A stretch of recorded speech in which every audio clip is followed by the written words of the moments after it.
Contract वाली बहू। नरेश की माँ अपने बेटे से मिलने दिल्ली आ रही है। इस बात का पता चलते ही नरेश के दिल में हलचल मच जाती है। नरेश अपनी माँ के स्वागत की तैयारी में लग जाता है। साथ ही उसे डर भी सताने लगता है कि उसकी माँ कहीं अपनी पुरानी जिद पर फिर से बैठ ना जाए। हे भगवान, इस बार बचा लो, अगले साल पक्का माँ की जिद पूरी कर दूंगा। तभी दरवाजे की घंटी बजती है। नरेश दरवाजा खोलता है तो सामने अपने मकान मालिक को देखकर हैरान हो जाता है, क्योंकि उनके साथ एक सुंदर सी लड़की भी थी।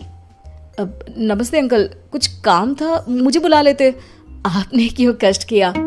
अरे नहीं नहीं, इसमें कष्ट कैसा, मैं तो बस तुम्हें रीना से मिलवाने आया था। आज से रीना तुम्हारे साथ इसी फ्लैट में रहेगी। अंकल, कोई लड़का फ्लैटमेट नहीं है? एक अनजान लड़की के साथ रहना मेरे लिए थोड़ा अजीब होगा। देखो नरेश, मैं तुम्हें पहले भी बता चुका हूँ कि इस फ्लैट में तुम्हें किसी ना किसी के साथ एडजस्ट करना ही होगा, या फिर तुम अकेले पूरे फ्लैट का किराया दे दो, मैं किसी को नहीं रखूंगा। नरेश अपने मकान मालिक की बात सुन के रीना के साथ रहने के लिए तैयार हो जाता है, पर अंदर ही अंदर उसे ये बात खाने लगती है कि वो अपनी माँ को क्या जवाब देगा जब उसकी माँ रीना के बारे में उसे पूछेगी। दिन बीतने लगते हैं। नरेश और रीना अच्छे दोस्त भी बन जाते हैं, पर अभी भी नरेश अपनी प्रॉब्लम का सलूशन नहीं ढूंढ पाता। एक दिन नरेश बहुत परेशान सा बैठा होता है। तभी रीना उसे पूछती है, क्या हुआ नरेश, तुम काफी परेशान लग रहे हो, सब ठीक तो है ना? हाँ सब ठीक है, बस एक छोटी सी प्रॉब्लम है। वो एक्चुअली 2 दिन बाद मेरी माँ मुझसे मिलने आ रही है। अरे तो इसमें प्रॉब्लम क्या है, ये तो खुशी की बात है।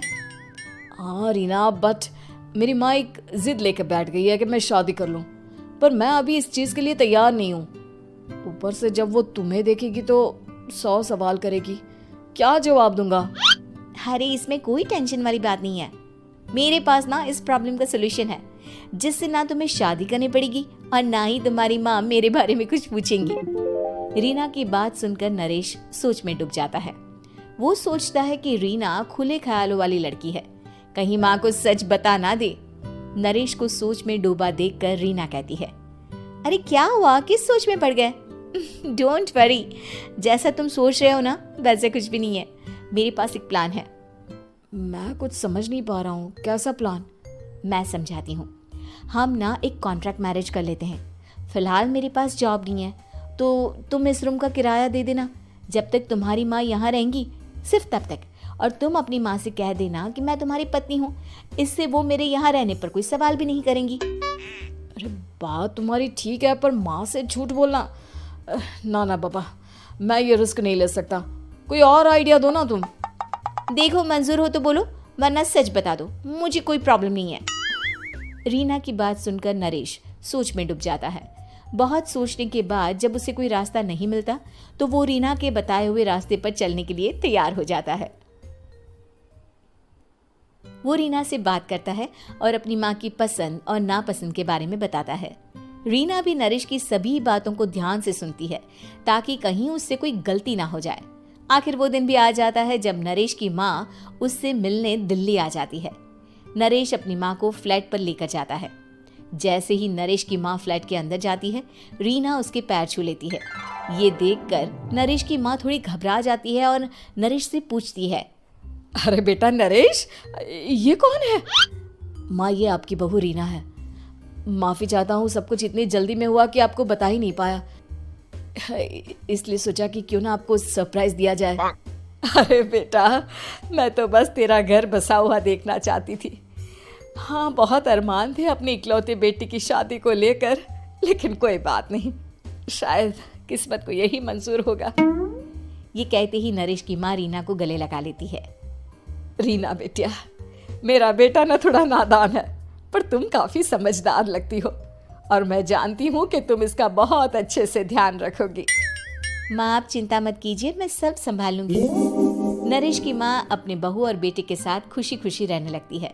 दिन बीतने लगते हैं। नरेश की माँ और रीना का रिश्ता बहुत मजबूत होता चला जाता है। वो दोनों सारा दिन एक साथ रहती और खूब बातें करती। इधर साथ रहते रहते नरेश और रीना भी एक दूसरे से प्यार करने लगते हैं। दोनों को इस बात का एहसास हो जाता है, फिर भी वो इस बात को छुपा कर ही रखते हैं। एक दिन नरेश की माँ और रीना शादी के बारे में बात करने लगते हैं। रीना बिटिया, ये तो नरेश ने मुझे बिना बताए शादी कर ली, वरना मैं तो अपनी इकलौती बेटी की शादी इतनी धूमधाम से करती कि सारी दुनिया देखती रह जाती। अच्छा माँ, आप ऐसा भी क्या करती नरेश और मेरी शादी में जो दुनिया देखती रह जाती? अरे बिटिया, एक माँ के अरमान तुम अभी नहीं समझोगी।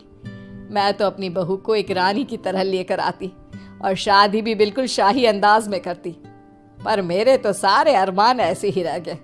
खैर, मुझे तो अपने बेटे और बहू की खुशी चाहिए बस। ये कहते हुए नरेश की माँ की आंखों में आंसू आ जाते हैं। रीना भी ये सुनकर ख्यालों में खो जाती है, क्योंकि वो भी मन ही मन खुद को नरेश की पत्नी और उसकी माँ की बहू मानने लगी थी। शाम को जब नरेश ऑफिस से घर आता है तो रीना खुद को रोक नहीं पाती और नरेश के सामने उसकी माँ को अपने और नरेश के रिश्ते का सारा सच बता देती है। रीना की बात सुनकर नरेश की माँ दोनों से बहुत नाराज हो जाती है और घर वापस जाने की बात करने लगती है। तुम दोनों ने मुझसे सच छुपाकर बहुत ठेस पहुंचाई है मुझे। अब तुम लोगों के साथ नहीं रहना चाहती मैं, कल ही वापस चली जाऊंगी अपने घर। माँ, मुझे माफ कर दो, ये सब मैंने रीना के कहने पर ही किया है, वरना मैं भी आपको कभी ठेस पहुंचाने के बारे में सोच भी नहीं सकता। हाँ माँ, हमने ये सिर्फ आपका दिल रखने के लिए किया, प्लीज हम दोनों को माफ कर दीजिए। तुम दोनों ने मेरे अरमानों के साथ खिलवाड़ किया है, और वैसे भी मुझे अपने बेटे के लिए एक अच्छी लड़की ढूंढनी है, इसलिए मेरा यहाँ से जाना ही बेहतर होगा। माँ की ये बात सुनकर रीना खुद को रोक नहीं पाती। माँ, क्या मैं आपके घर की बहू बनने लायक नहीं हूँ? रीना की बात सुनकर नरेश हैरान रह जाता है। नरेश की माँ भी कुछ समझ नहीं पाती। मैं कुछ समझी नहीं, आखिर तुम कहना क्या चाहती हो? माँ, मैं वो नरेश से बहुत प्यार करती हूँ और साथ ही साथ मैं आपको भी अपनी माँ मान बैठी हूँ। आज जब आपकी बातें सुनी तो खुद को रोक नहीं पाई, इसलिए सारा सच आपको बता दिया। रीना की बात सुनकर नरेश की माँ की आंखों में आंसू आ जाते हैं और वो अपने बेटे नरेश और रीना को गले लगा लेती है। मेरे घर की बहू तो सिर्फ रीना बिटिया ही बनेगी। मैं आज ही तुम दोनों की शादी की तारीख निकलवा दूंगी, बस एक बार तुम्हारे घर वाले मान जाए। उसी दिन रीना के माता पिता भी उनके फ्लैट पर आ जाते हैं। दोनों परिवार आपस में बैठकर बातें करते हैं और शादी के लिए राजी हो जाते हैं। रीना भी कॉन्ट्रैक्ट फाड़ देती है और कहती है, सही मायने में मैं अब बहू बनूंगी, अब तक तो सिर्फ कॉन्ट्रैक्ट वाली बहू थी। उम्मीद है कि आपको हमारी ये कहानी पसंद आई होगी। कृपया हमारे चैनल को सब्सक्राइब करें और सभी अपडेट्स के लिए बेल आइकन जरूर क्लिक करें। और हाँ, वीडियो लाइक और शेयर करना मत भूलिएगा। Bye bye.